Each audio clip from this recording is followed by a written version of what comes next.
New York City is known around the globe for its signature skyline and distinctive buildings that range from sophisticated to majestic to supremely elegant. It's also home to some of the world's most astonishing skyscrapers.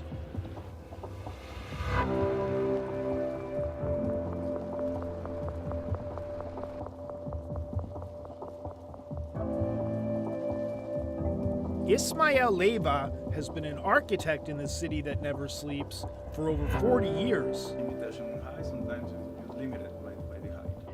When very early age, I used to love to draw, and I used to draw pretty good. And I like sculptures also, I like to do sculptures.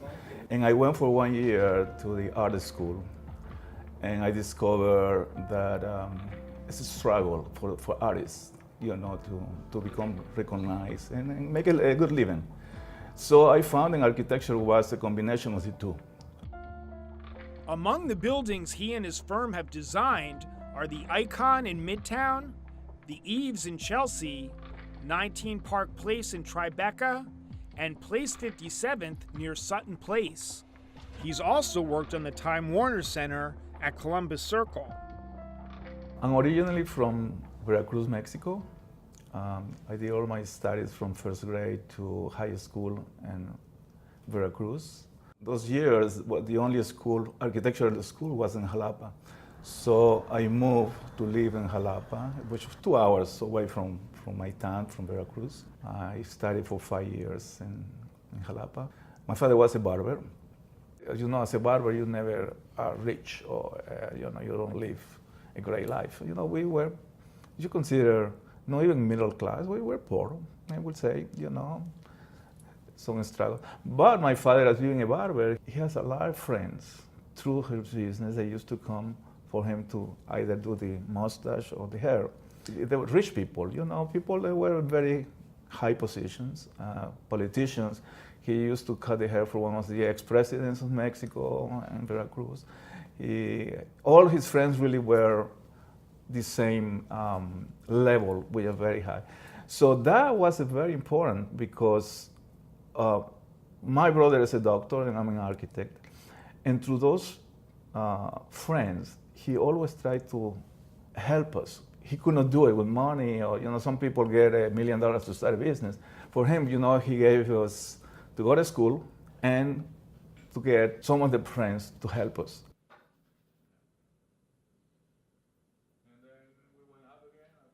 And one of the friends bought a hotel in Acapulco. It was under construction. And he came to my father, he said, listen, I understand Ismael just finished school. I just bought a hotel, and do you think he would like to go and finish the construction of the hotel? So I went, next day, I took a bus, and I went and I stayed 10 months there, and I finished the hotel. I actually finished one of the rooms and live in the hotel. I was a resident in the actual construction site. And I learned a lot. I mean, I used to do everything. I have from buying material to paying the workers to redesigning things to be sure that everything is done perfectly. At the time, Acapulco was a top destination for travelers from the United States. President John F. Kennedy and his wife Jacqueline, President Donald Trump and his first wife Ivana, and Hollywood movie legend Elizabeth Taylor all spent their honeymoons there. As it turns out, Ismael found love there too. I stayed 10 months there, and in that period I met my first wife. She was on vacation in Acapulco. We became boyfriend and girlfriend, and she invited me to come to New York. She said, why don't you, when you finish the hotel, why don't you just come to New York? I have an apartment there, you can stay as long as you like. Well, I came and I never went back.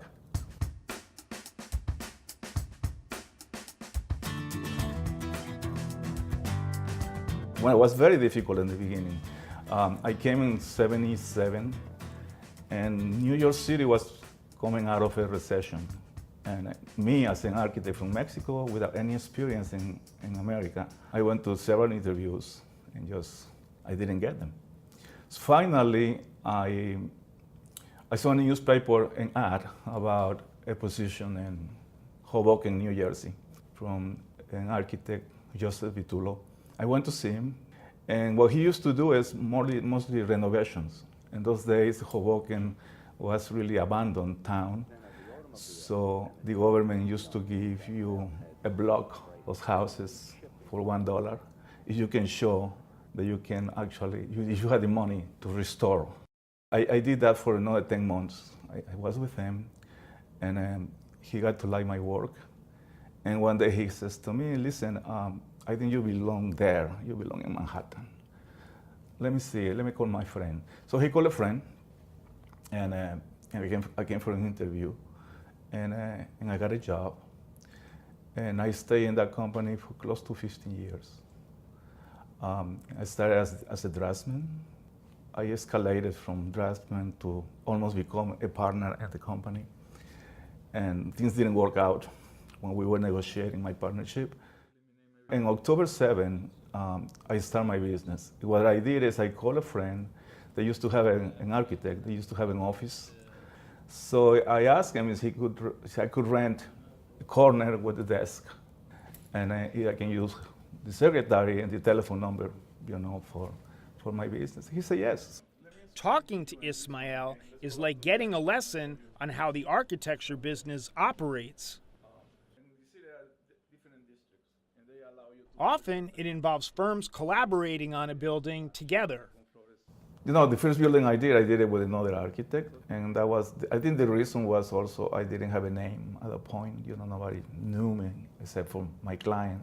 I was involved in the Trump International Hotel and Tower when I was with my other firm, Costas Candelas Architects. In that time, Costas' office and Philip Johnson, they were associated in the building. Philip Johnson did the exterior, and we did everything else, which I was involved. I was the project manager then for that project. I designed all the apartments for the hotel and for the condominiums. It's a little more difficult to coordinate with other architects' work, but it's done and it works. For example, in Time Warner, we were 5 architects, and each architect has a component in the building. It was a mixed use. So we have an architect for the commercial part, another for the hotel, the theater, the offices, and I was the architect for the residential towers. The problem I have sometimes is that you get lost in the mix, Usually you have 5 architects, but one architect is the one that gets the credit for everything. So sometimes they don't even mention you, and it happens to me a lot of times, and they don't, you were there. Yeah, I did this, that, and that. Ismael moved his team to another building in 1996.